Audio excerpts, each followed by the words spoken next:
हाँ जी, तो जैसा कि आप सबको पता ही है, नीट का रिज़ल्ट आ चुका है और आप में से बहुत सारे लोग प्लान कर रहे हैं एमबीबीएस अब्रॉड जाने का।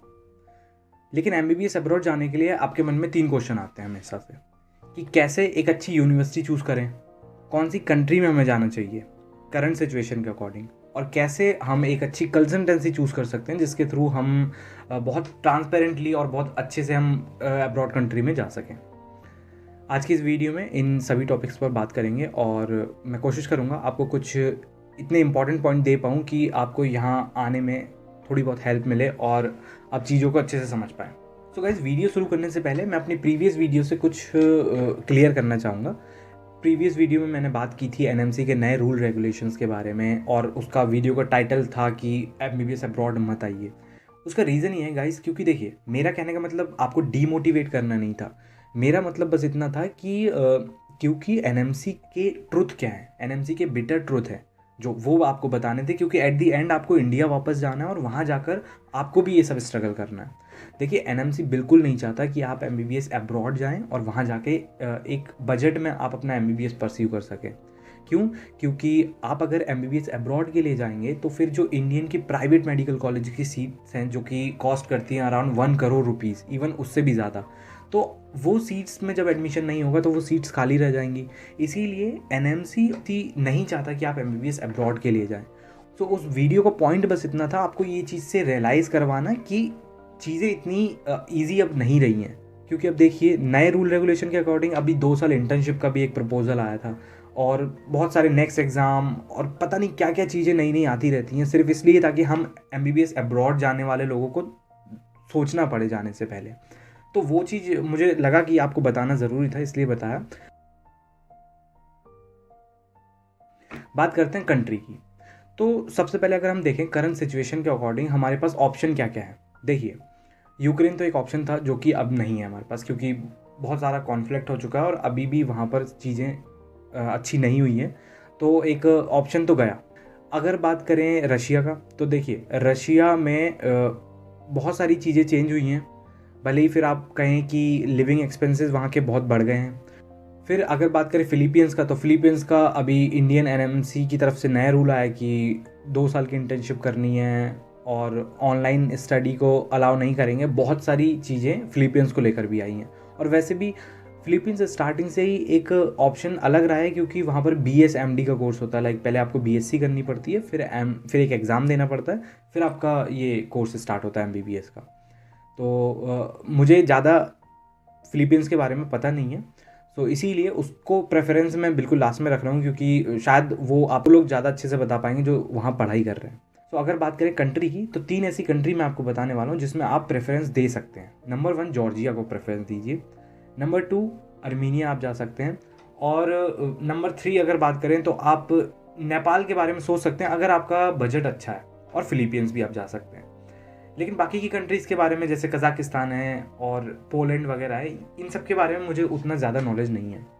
अच्छा, अभी ये जो कंट्री मैंने आपको बताई है, इनमें से मैं खुद जॉर्जिया में एमबीबीएस कर रहा हूँ। मेरा फाइनल लास्ट सेमेस्टर इवन चल रहा है और ऑलमोस्ट 6 ईयर्स में हमारा कोर्स कंप्लीट हो जाएगा। तो उसके बेस पे मैं आपको बताने वाला हूँ कि जॉर्जिया आपके लिए क्यों अच्छा ऑप्शन रहेगा। अगर बात करें यूनिवर्सिटीज़ की, तो अर्मीनिया की कुछ यूनिवर्सिटी और जॉर्जिया की कुछ यूनिवर्सिटीज़ ऐसी हैं जो आपको मोस्टली रिकमेंड करते हैं कंसल्टेंसीज। वो इसलिए क्योंकि शायद वहाँ से उनको कमीशन का अच्छा रहता है। लेकिन मैं आपको पहले भी वीडियो में बता चुका हूँ और अभी फिर से बताऊँगा कि अगर आप जॉर्जिया आने का प्लान कर रहे हैं, तो जॉर्जिया में आप 3 यूनिवर्सिटी जिसको कंसिडर कर सकते हैं: new vision university and Ivane Javakhishvili University और TSMU या तिबिलिसी स्टेट मेडिकल इंस्टीट्यूट। ये यूनिवर्सिटीज़ यहाँ की अच्छी यूनिवर्सिटीज़ हैं। लेकिन आप में से बहुत सारे लोग हर यूनिवर्सिटी का नाम बताकर मुझसे पूछते हैं कि ये यूनिवर्सिटी कैसी है। देखिए, मैं आपको एक चीज़ क्लियर करना चाहता हूँ, अब्रॉड में ऑलमोस्ट सारी यूनिवर्सिटीज़ में पढ़ाई एक लेवल है पढ़ाई का, उस लेवल तक ही ऑलमोस्ट सारी यूनिवर्सिटी में पढ़ाई होती है। कुछ ऊपर नीचे हो सकता है, जैसे अगर न्यू विज़न की बात करूँ तो मुझे लगता है कि अदर यूनिवर्सिटी से न्यू विज़न में थोड़ा अच्छा क्वालिटी ऑफ एजुकेशन है। और अगर बात करें इवानी यूनिवर्सिटी, वहाँ पर भी एक अच्छा क्वालिटी ऑफ एजुकेशन है।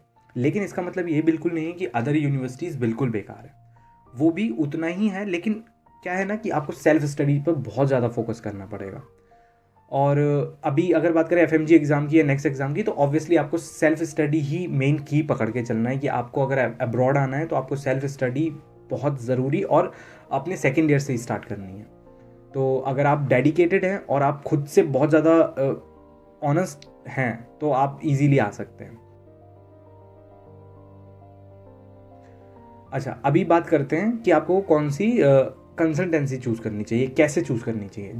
देखिए, एक अच्छी कंसल्टेंसी चूज़ करने के लिए आपको कुछ चीज़ों के बारे में सोचना पड़ेगा। सबसे पहला तो आप किसी एक कंसल्टेंसी पर स्टक मत होइए।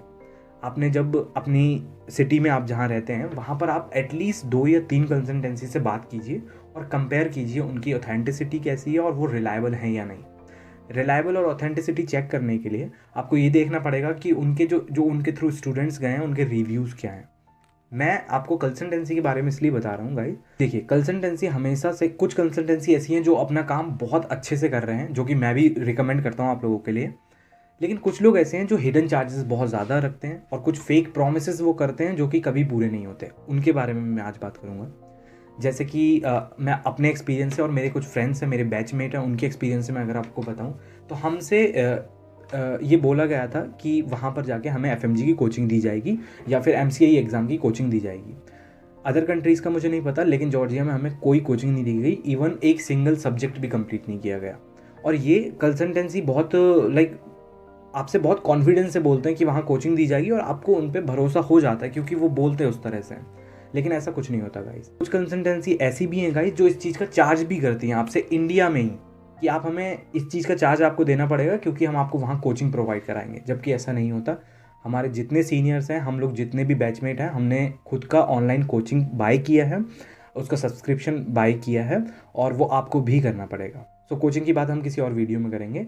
दूसरा ये कि आपसे जो वो चार्ज करते हैं तो उसमें वो कहते हैं कि आपको एक डिवाइस दी जाएगी, कुछ बोलते हैं कि आपको टैब दिया जाएगा या फिर आपको लैपटॉप दिया जाएगा। हमसे टैब का प्रॉमिस किया गया था, बट मेरे साथ के जितने भी लोग आए किसी को कोई टैब नहीं मिला। बस एक बोल दिया जाता है क्योंकि आप उन पे और ज़्यादा भरोसा कर सकें और ज़्यादा रिलाई कर सकें इन चीज़ों में। देखिए, वैसे मैं कोई कंसल्टेंसी खुद में नहीं हूँ, लेकिन मैं कुछ लोगों को जानता हूँ जो बहुत अच्छा काम कर रहे हैं और मैं उन पर बहुत ज़्यादा रिलाई करता हूँ। वो रीज़न ये है कि मैंने बहुत सारे बच्चों का रिव्यू लिया है, उनके थ्रू आए हैं जो, और उनका काम मुझे बहुत पसंद आया, इसलिए मैं उनको रिकमेंड करूँगा आपको। आप लोगों में से जो भी चाहते हैं कि एमबीबीएस अब्रॉड या जॉर्जिया या फिर किसी और कंट्री जाना चाहते हैं, वो मेरे को डीएम कर सकते हैं इंस्टा पर। इंस्टा का लिंक जो है आपको डिस्क्रिप्शन में मिल जाएगा, आप वहाँ के डीएम कीजिए और फिर हम आगे जो भी बात होगी वो करेंगे। कोई भी स्पॉन्सर वीडियो नहीं है और मेरा पर्सनल कोई कंसल्टेंसी नहीं है कि मैं आपको भेजने वाला हूँ कहीं एडमिशन के लिए, बट कुछ लोग हैं जो अच्छा काम कर रहे हैं, उनको मैं रिकमेंड करना चाहता हूँ। और आपको ये भी ध्यान रखना चाहिए कि आपको एमबीबीएस अब्रॉड आकर सेल्फ स्टडी पे बहुत ज़्यादा फोकस करना है। तो आप अपनी यूनिवर्सिटी से उतना एक्सपेक्ट ना करें कि वो आपको आपके एफएमजी एग्ज़ाम या नेक्स्ट एग्ज़ाम में भी हेल्प करेंगे। उनका काम सिर्फ इतना है, आपको एक एमडी प्रोग्राम प्रोवाइड कराना और उसकी डिग्री आपको देना। आपको खुद से तैयारी करनी है। और जितने भी जूनियर्स हैं जो मुझे मैसेज करते हैं, जो डीएम करते हैं कोचिंग को लेकर, उसके बारे में हम नेक्स्ट वीडियो में बात करेंगे कि आपको कोचिंग का क्या करना है स्टार्टिंग में। सो गाइज़, ये वीडियो बनाने का पर्पज़ सिर्फ इतना था कि जो प्रॉब्लम्स हमारे बैच को फेस हुई थी या जो हमारे आने वाले बैच ने फेस किया था वो आपको फेस ना करना पड़े, क्योंकि अभी सोशल मीडिया का ज़माना है और हम लोग आपको गाइड करने के लिए हैं। तो आप लोग इस चीज़ से बिल्कुल बेफिक्र रहिए और जो भी चीज़ें होंगी ऑथेंटिक वो मैं आपको गाइड करता रहूँगा। Thank you so much for watching this video. मिलते हैं नेक्स्ट वीडियो में।